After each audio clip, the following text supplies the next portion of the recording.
ನೋಡಿ, KRS ಡ್ಯಾಮ್ನ ಟಿಪ್ಪು ಸುಲ್ತಾನ್ ಕಟ್ಟಿದ್ದಾರೆ ಅಂತ ನಾನು ಹೇಳೇ ಇಲ್ಲ, ಹೇಳಕ್ಕೆ ಬರೋದು ಇಲ್ಲ, ಹೇಳೂ ಇಲ್ಲ, ಹೇಳಕ್ಕೆ ಬರೋದು ಇಲ್ಲ. ಮತ್ತು ನಾಲ್ವಡಿ ಕೃಷ್ಣರಾಜ ಒಡೆಯರು ನಿಜವಾಗಿ ಕಟ್ಟಿದವರು ನಾಲ್ವಡಿ ಕೃಷ್ಣರಾಜ ಒಡೆಯರೇ.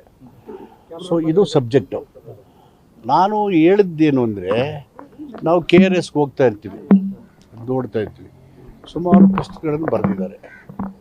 1911 ಇಸ್ವಿನಲ್ಲಿ KRS ಡ್ಯಾಮ್ ಕಟ್ಟೋದಕ್ಕೆ ಕೆಲಸನ ನಾಲ್ವಡಿ ಕೃಷ್ಣರಾಜ ಒಡೆಯರು ಪ್ರಾರಂಭ ಮಾಡ್ತಾರೆ 1911 ಇಸ್ವಿನಲ್ಲಿ. ಅದು ಮಾಡುವಾಗ ಅಲ್ಲಿ ಒಂದು ಕಲ್ಲು ಸಿಗುತ್ತೆ.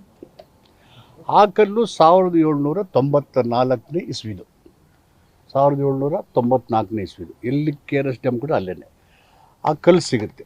ಅದು ಪರ್ಷಿಯನ್ ಲ್ಯಾಂಗ್ವೇಜಲ್ಲಿದೆ. ಪರ್ಷಿಯನ್ ಲ್ಯಾಂಗ್ವೇಜನ್ನು ಕನ್ನಡ, ಇಂಗ್ಲೀಷ್, ಪರ್ಷಿಯನ್ ಲ್ಯಾಂಗ್ವೇಜ್ ಮಾಡಿ ಆ ಕಲ್ಲನ್ನು ಅಲ್ಲೇ ಡ್ಯಾಮಲ್ಲೇ ಇಟ್ಟಿದ್ದಾರೆ. ಅದನ್ನು 1794 ಅಂದರೆ 1799ರಲ್ಲಿ ಟಿಪ್ಪು ಸತ್ತೋಗ್ತಾರೆ. 1794ರಲ್ಲಿ ಆ ಕಲ್ಲು 1911 ಇಸ್ವಿಲಿ ಸಿಗುತ್ತೆ.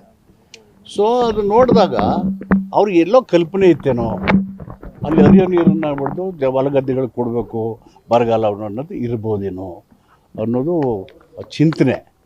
ಅದನ್ನೆಲ್ಲ ಸಂಶೋಧಕರು ಇಷ್ಟಿಯವ್ರು ಹೇಳಬೇಕು. ಬಟ್ ಕಲ್ಲು ಅಲ್ಲಿದೆಯಲ್ಲ ಡ್ಯಾಮ್ನಲ್ಲಿ, ಅಲ್ಲಿ ನೋಡಿ ಕೊಟ್ಟಿದ್ದೀನಿ, ನೋಡಿ ನೋಡಿ ನೋಡಿ ಅದು ಅಲ್ಲಿ ಇಲ್ಲ ಇಲ್ಲ, ಖಂಡಿತ ಇಲ್ಲ, ಮಾಡೋಕ್ಕೆ ಸಾಧ್ಯನೇ ಇಲ್ಲ. ಅವ್ರಿಗೆ ಆ ಕಲ್ಪನೆನೇ ಇಲ್ಲ.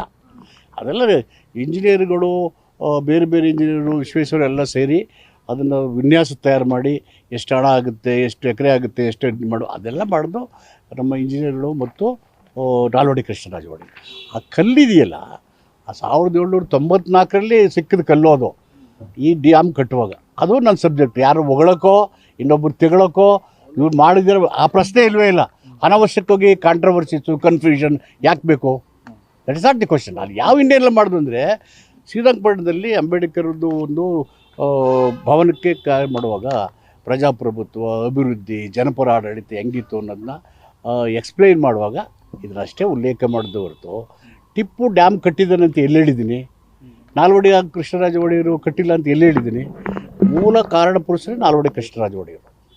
ನಾನು ಇದೇ ಜಾಗದಲ್ಲಿ ಹೇಳಿದ್ದೆ, ನಾಲ್ವಡಿ ಕೃಷ್ಣರಾಜ ಹೆಂಗೆ ಅವರು ಮಹರ್ಷಿಗಳು, ರಾಜರ್ಷಿಯು ಮತ್ತು ನಮಗೆ ಸ್ಫೂರ್ತಿದಾಯಕ ಆದಂಥವ್ರು ಅಂತ ಹೇಳಿದ್ದೀನಿ. So that question unnecessary confusion ಆಗಬೇಕಂತ ಅಗತ್ಯನೇ ಇಲ್ಲ.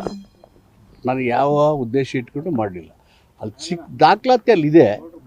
ಅದು ಇದೆಯಲ್ಲ ಸುಳ್ಳು ಅನ್ನೋದು ಸಂಶೋಧಕರು ಇಷ್ಟರು ಹೇಳಲಿ, ತಪ್ಪೇನಿದೆ? That's all the thing.